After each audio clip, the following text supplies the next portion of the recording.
ะเลาะกับกระเทยยิ่งเสื่อมเกียรติ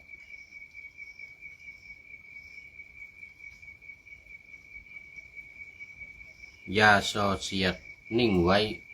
ไม่ชอบช้ำชนะไปก็ไร้ค่าไม่น่าทำวจีกรรมให้มัวหมองต้องระวังวจีกรรมให้มัวหมองต้องระวังขอถวายความนอบน้อมแด่พระรัตนตรัยมีพระพุทธเจ้าเป็นต้นขอถวายความเคารพพระมหาเถระพระเถรานุเถระเจ้าคณะพระสังฆาธิการทั่วโลก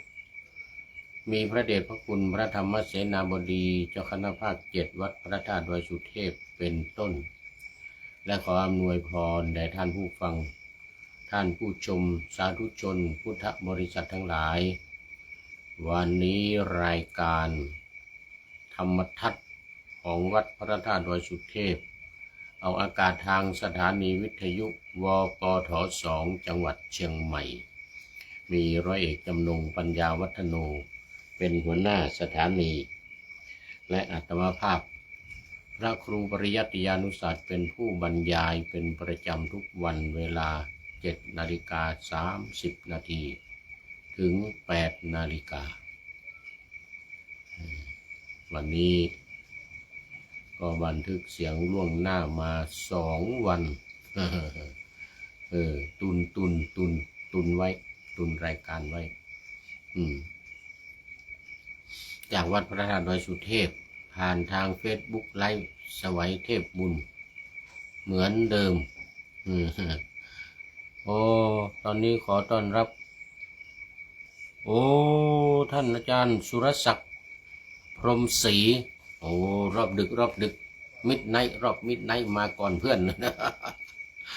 จากจันทบุรีนี่เป็น FC ตัวจริงFC ตัวจริงอีกท่านหนึ่งจากจันทบุรีเนี่ยวันนี้มาตั้งแต่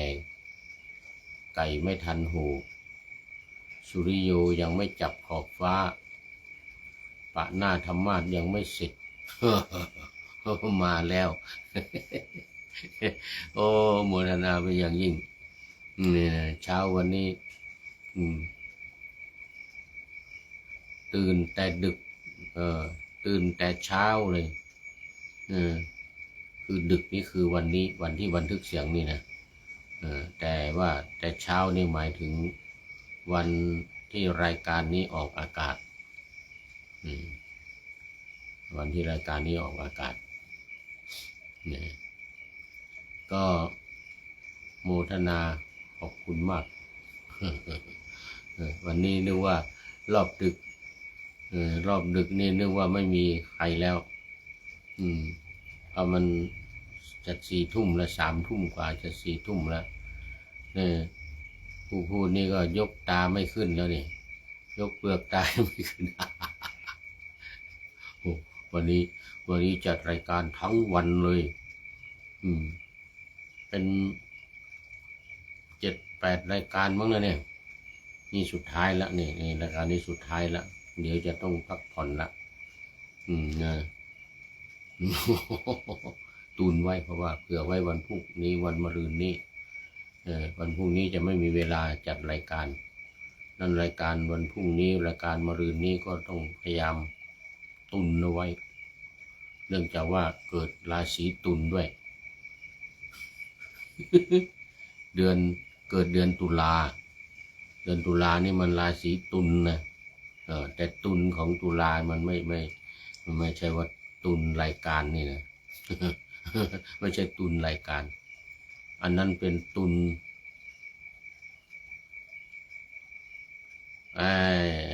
ตุลอะไรนะ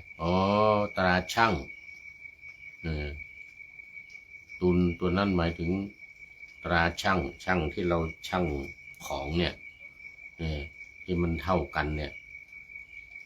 อันนี้ใส่ของครั้งนี้ใส่เขาเรียกอะไรเนี่ยที่เป็นเลข1 กิโล2 กิโล3 กิโลเนี่ย ลูกกิโลนี่นะ มันต้องเสมอกันอะไรคำว่าตุนตัวนี้ตุลักตัวนี้นะลอลิงหมายถึงว่าโอ้มันตราแปลว่าตราช่างมันเสมอกันแต่ที่เอามาใช้กับคำว่าตุนรายการเนี่ยมันคนละตุนกันตุนรายการนี่มันนอนหนูสะกดท่านราศีตุลเนี่ยมันรอลิงสะกด ต่างความหมายกันนิดหน่อยเอาแล้วไม่เป็นไรนะอันนี้ก็ขอโมทนากับเจ้าภาพวันที่31ท่านอาจารย์พระครูปริยัติเจติยานุรักษ์ผู้ช่วยศาสตราจารย์ด็อกเตอร์วัดพระธาตุดอยสุเทพเรานี่เองเป็นผู้ช่วยศาสตราจารย์อยู่ที่มจร.วิทยาเขตเชียงใหม่นะรู้สึกว่าจะเป็นผู้อำนวยการสำนักวิทยาลัยสงฆ์หรือไม่ใช่สำนักวิทยาลัยสงฆ์นี่ท่านอาจารย์ดร.พระครูสิริปริยัติยานุศาสตร์อันนั้นอาจารย์ดร.ดวงจันทร์สำนักวิชาการน่าจะเป็นสำนักวิชาการว่าท่านอาจารย์มหาอาทิตย์ท่านเจ้าคุณสุธีวชิระบัณฑิตนี่รู้สึกว่าเป็นรองอธิการบดีท่านพระครูท่านอาจารย์พระมหาชัยวิชิตนี่ปริยัติยานุรักษ์นี่นะด็อกเตอร์นี่นะน่าจะเป็นสำนักวิชาการถ้าจำไม่ผิดนะเป็นเจ้าภาพภัตตาหารและน้ำปานะด้วย2 อย่างเลย2ท่านอาจารย์พระมหาชำนาญศิลป์ธรรมวโรวัดพระธาตุศรีจอมทองนี่เป็นประเรียนธรรม7 ประโยคเป็นมาเป็นวิทยากรอบรมการสวดท่องสวดพระปาฏิโมกข์เนี่ยนะด้วยแล้วก็เป็นเจ้าภาพน้ำปานะและภัตตาหารด้วยวันนี้ขอโมทนาเป็นอย่างยิ่งท่านอาจารย์พระมหาชำนาญศิลป์ธรรมวโรประเรียนธรรม7 ประโยควัดพระธาตุศรีจอมทองนี่สวดปาฏิโมกข์เก่งมากไม่ใช่ประโยค9แต่ว่าประโยค7แต่ว่าสวดเก่งปาฏิโมกข์มากมีอีก2 รูปมีอีกรูปหนึ่งประโยค7เหมือนกันก็เก่งสวดเก่งมากแล้วก็มีอีก2 รูปมาจากวัดพระธาตุศรีจอมทองไม่เป็นประเรียนแต่สวดปาฏิโมกข์นี่สุดยอดนี่เลยถ้าเป็นเจ้าภาพวันนี้ขอขอบคุณและอนุโมทนาเป็นอย่างยิ่งความอำนวยไว้ชัยให้มีความสุขมีความเจริญรุ่งเรืองในบวรพุทธศาสนาสืบต่อไปแม้นมีความมุ่งมา่ปรารถนาสิ่งใดอันเป็นไปโดยชอบประกอบด้วยธรรมก็ขอจงพลันสำเร็จในที่ทุกสถานในการทุกเมื่อเทินเอาละสำหรับท่านที่จะเพิ่มเติมเข้ามาอีกในการเป็นเจ้าภาพถวายภัตตาหารและน้ำปานะ ภัตตาหาร 3,000 น้ำปานะ 1,000 เป็น 4,000 หรือตามเจตนาศรัทธาขอเชิญติดต่อมาที่ท่านอาจารย์พระมหาสกลวิโรจนกิตติประเรียนธรรม9 ประโยคเลขานุการเจ้าคณะภาค7เลขานุการของพระเดชพระคุณหลวงพ่อพระธรรมเสนาบดีแล้วก็มาประธานโครงการอบรมฝึกหัดการสวดปาฏิโมกข์และสัมมนาพระธรรมวินัยในครั้งนี้หมายเลขโทรศัพท์091 0818599053ติดต่อกันเข้ามาเลย0918599053และท่านอาจารย์พระมหากิตติพงษ์ฐานะกะโรประเด็นธรรม9ประโยควัดพระธาตุสีจอมทองหมายเลขโทรศัพท์0949101043โอ้ติดต่อเข้ามาโดยตรงเลยนะแล้วก็มาร่วมถวายภัตตาหารเช้าเพลโดยเฉพาะภัตตาหารเพลนะหรือน้ำปานะด้วยมือของท่านเองอันนี้เป็นเจตนาของท่านอาจารย์พระมหาสกุลวิโรจนกิตติอยากจะให้โยมมาประเคนเองมาเห็นเองนะได้บุญเยอะเหมือนกันนะแต่เมื่อไม่มีโอกาสหรือไม่มีเวลาหรืออยู่ไกลต่างอำเภอต่างจังหวัดต่างประเทศก็ส่งเข้ามา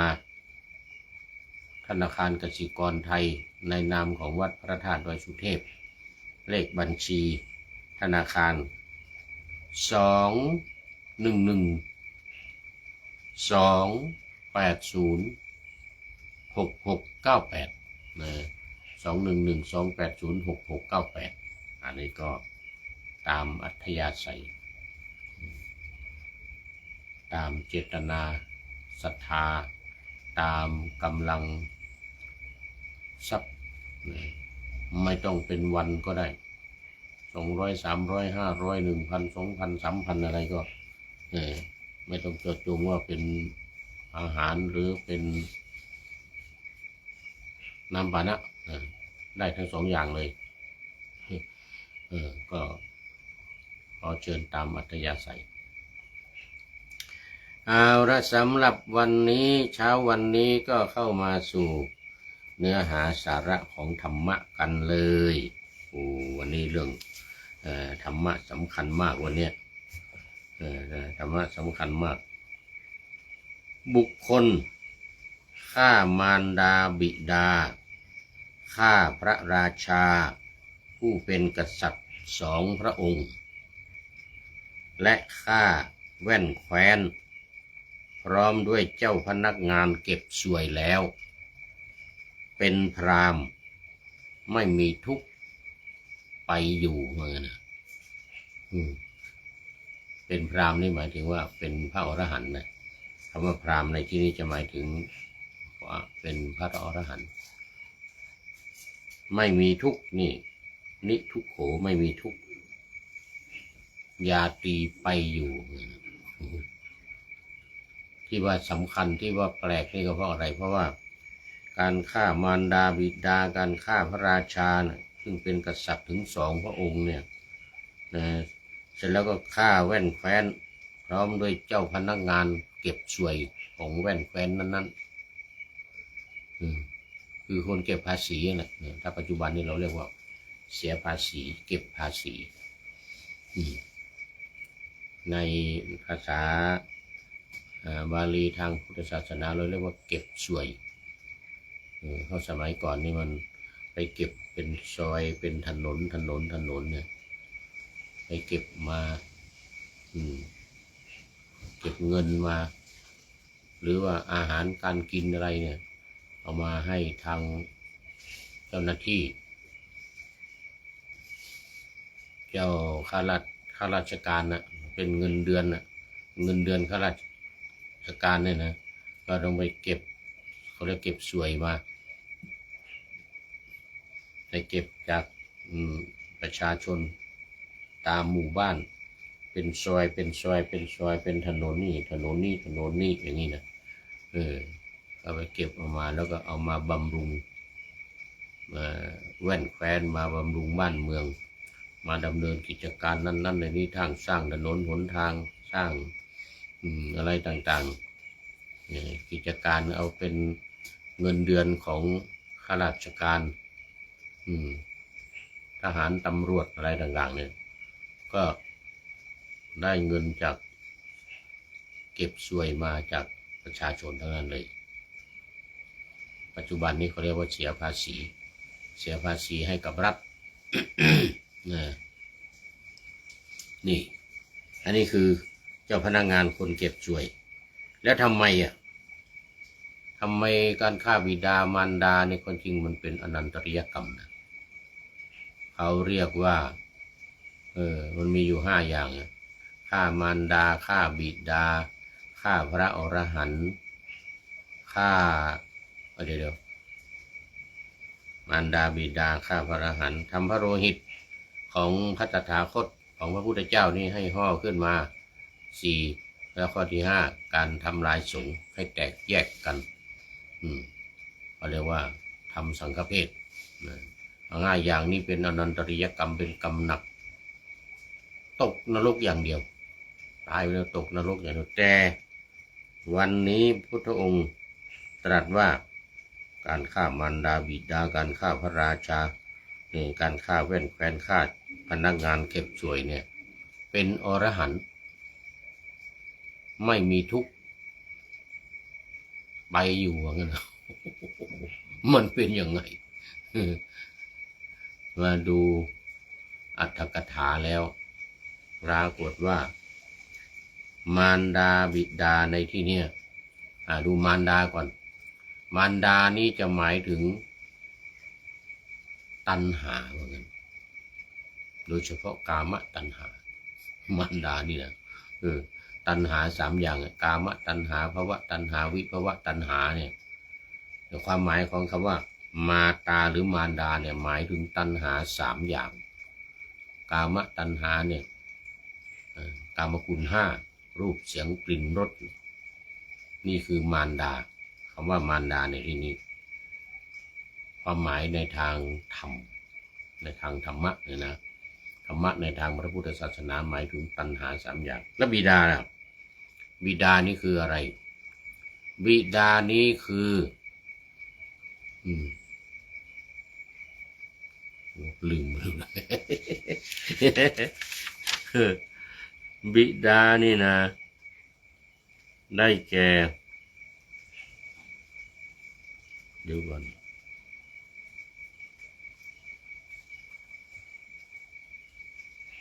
ให้สัตว์เกิดในภพทั้ง3มารดาตัณหายังบุรุษให้เกิดอัศมิมานะอัศมิมานะนี่คือบิดาคือการถือตัวถือตนว่าเป็นเราเป็นเขาทำนองเดียวกันกับสักกายทิฏฐิอัศมิมานะคือสักกายทิฏฐินั่นเองเห็นว่าเป็นตัวเป็นตนเป็นอัตตาเป็นตัวเราของเราเนี่ยอันนี้เรียกว่าอัศมิมานะมานะคือการถือตัวหรือว่าไม่ขนาดว่าถือตัวเองเนี่ยว่าดีว่าเด่นมันมีมานะอยู่9 อย่างมีมานะอยู่9 อย่างถือตัวเองเนี่ยว่าดีกว่าเขาเด่นดีกว่าเขาหรือบางทีก็เสมอเขาหรือด้อยกว่าเขาอย่างเงี้ยก็เรียกมานะอัจฉมิมานะถือตัวถือตนนั่นเองหรือบางทีเป็นคนที่แย่กว่าเขาแต่ถือตัวเองว่าดีกว่าเขาอีกนี่เรื่องมันแต่บางคนนี่เลิศนะเป็นคนดีกว่าเขาแต่ไปถือตัวว่าด้อยกว่าเขาไปถือตัวว่าเสมอเขาหรือแม้จะถือตัวเองว่าดีกว่าเขาอย่างนี้มันก็ยังเป็นมานะอยู่ดีในจำนวนมานะ9 อย่าง3 ชุด3 ชุดมานะ9 อย่างเลยนะอันนี้เขาเรียกว่าอัศมิมานะอัศมินี่มันมาจากคำว่าของเราของตัวเราของเรามานะที่ถือว่าเป็นตัวเป็นตนเป็นอัตตาเนี่ยนะเป็นอัตตาเป็นตัวเป็นตนถือตัวถือตนเขาเรียกอัศมิมานะไม่ใช่มานะธรรมดามานะธรรมดาอย่างที่ว่าเมื่อกี้เนี่ยอย่างที่ว่าเมื่อกี้นี่3 ชุดมานะ9 อย่างแต่มันมีคำว่าอัศมิอยู่ด้วยตัวนี้จะหมายถึงว่ามีถือตัวว่าเป็นเราเป็นของเราเนี่ยคืออัตตาเนี่ยความจริงตัวเรานี่มันเป็นอนัตตาแต่มาถือว่าเป็นตัวเป็นตนนี่เรียกว่าเป็นอัตตา เอาทีนี้มารดาบิดานะทีนี้พระราชานะพระราชาสองมีกษัตริย์สองพระองค์ด้วยพระราชาที่เป็นกษัตริย์สองพระองค์เนี่ยนะนี่คือทิฏฐิทุกชนิดย่อมอิงสัจจตทิฏฐิแล้วก็อุเฉททิฏฐิทั้งสองอย่างเนี่ยนะเหมือนกับชาวโลกอาศัยพระราชาเพราะฉะนั้นสัจจตทิฏฐิและอุเฉททิฏฐิจึงชื่อว่าเป็นพระราชาผู้กษัตริย์สององค์สัจจตทิฏฐิคือถือว่าเที่ยงนะทุกสิ่งทุกอย่างในโลกนี้เป็นของเที่ยงแล้วก็อุเฉททิฏฐินี่ถือว่าเป็นของขาดศูนย์ตายแล้วก็ขาดศูนย์อะไรก็ขาดศูนย์หมดไม่มีอะไรเหลืออยู่บุญบาปอะไรไม่มีการทำความดีความชั่วอะไรเนี่ยไม่มีทุกอย่างขาดศูนย์ไปหมดเพราะนั้นก็ไม่ต้องทำอะไรสัจจตทิฏฐิกับอุเฉททิฏฐินี่นะสองอย่างนี้หมายถึงพระราชาที่เป็นกษัตริย์สององค์หนึ่งสัจจตทิฏฐิสองอุเฉททิฏฐิเนี่ยแล้วต่อไปอายตนะ12ชื่อว่าแว่นแคว้นโอ้แว่นแคว้นเนี่ยจะไปฆ่าแว่นแคว้นทำลายแว่นแคว้นเนี่ยหมายถึงทำลายอายตนะภายใน6ภายนอก6ตาหูจมูกลิ้นกายใจนี่อยู่ภายในรูปเสียงกลิ่นรสโผฏฐัพพะและความคิดหรือธรรมารมณ์เนี่ยที่เกิดกับใจเรียกว่าอายตนะภายนอกอายตนะภายในอายตนะภายนอกสองอย่างนี้เป็น12เรียกว่าเป็นแว่นแคว้นพร้อมกับสวยเจ้าหน้าที่ผู้เป็นสวยนี่คืออะไร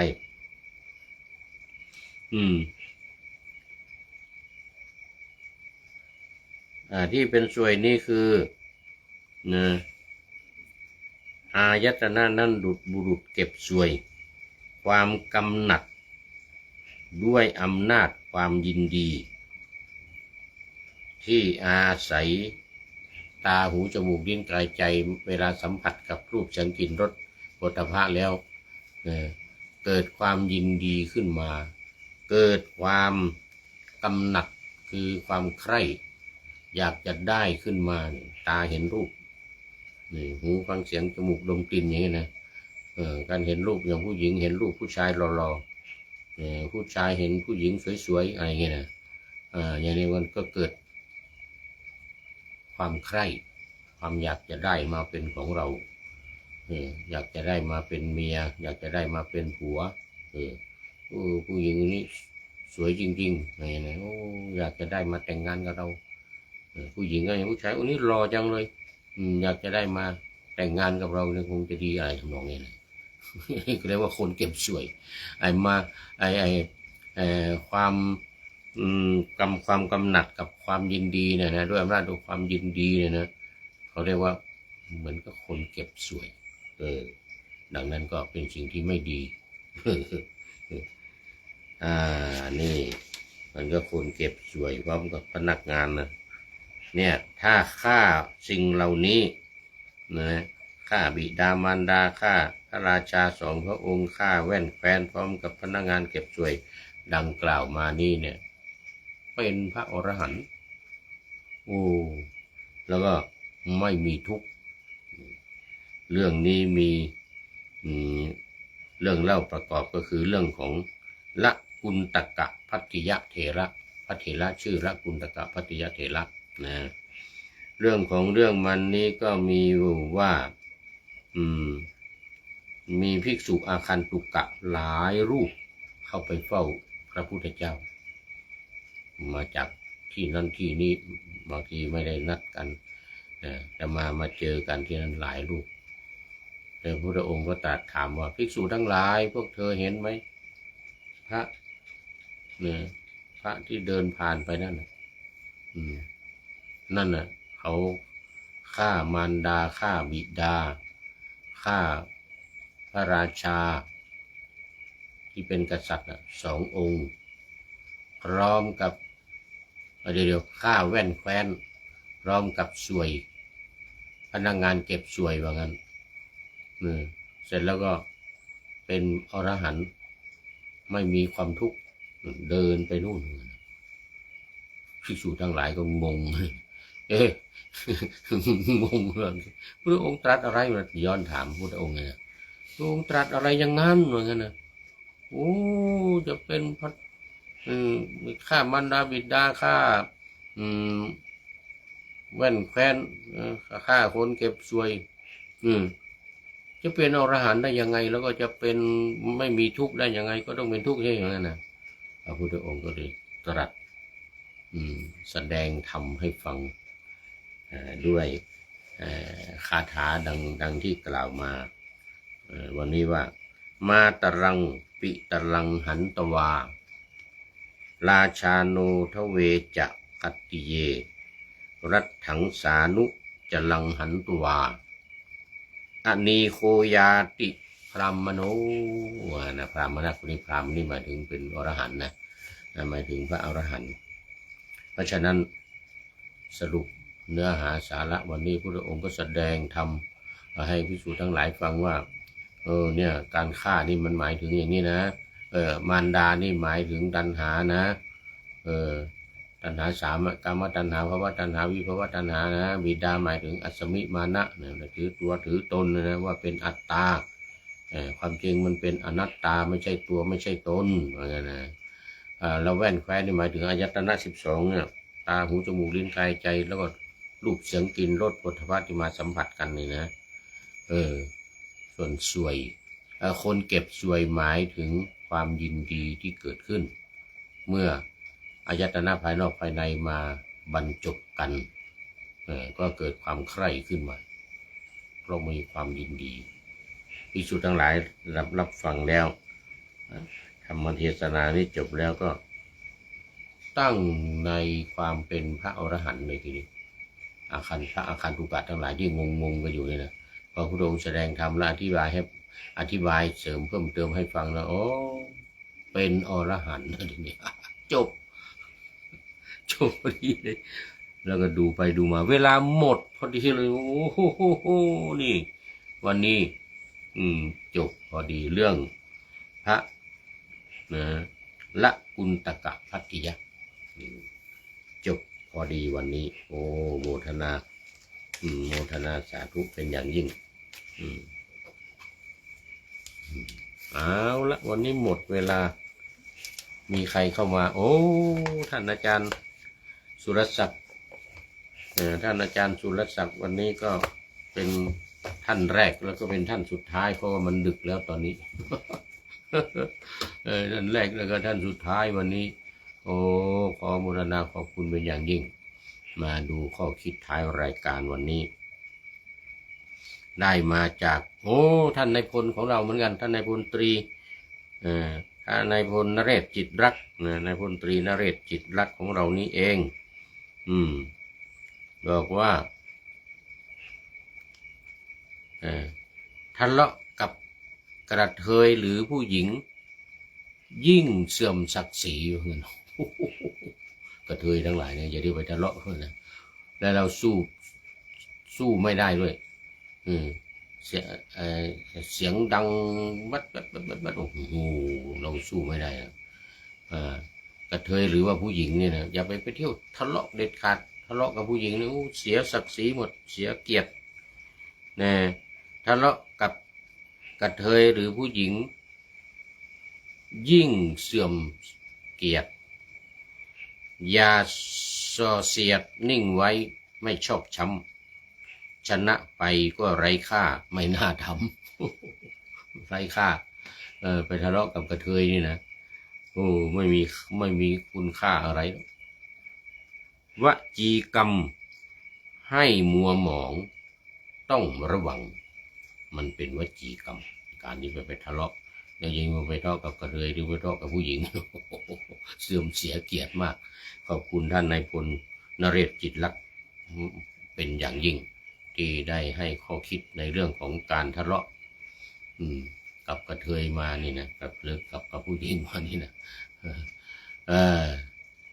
วันนี้ก็ขอนำรายการธรรมทัศน์ไปก่อน แล้วจะย้อนมาใหม่ในวันหลัง เพื่อให้ท่านทั้งหลายได้รับฟังพระธรรมเทศนังเหมือนดังเดิมเป็นธรรมะจากพระไตรปิฎก3ธรรมบทอันงดงามบรรยายเสริมอธิบายใจความเหมาะมาต่อเติมยกนิทานดั้งเดิมเสริมบทธรรมขอทุกท่านสุขกายสบายใจ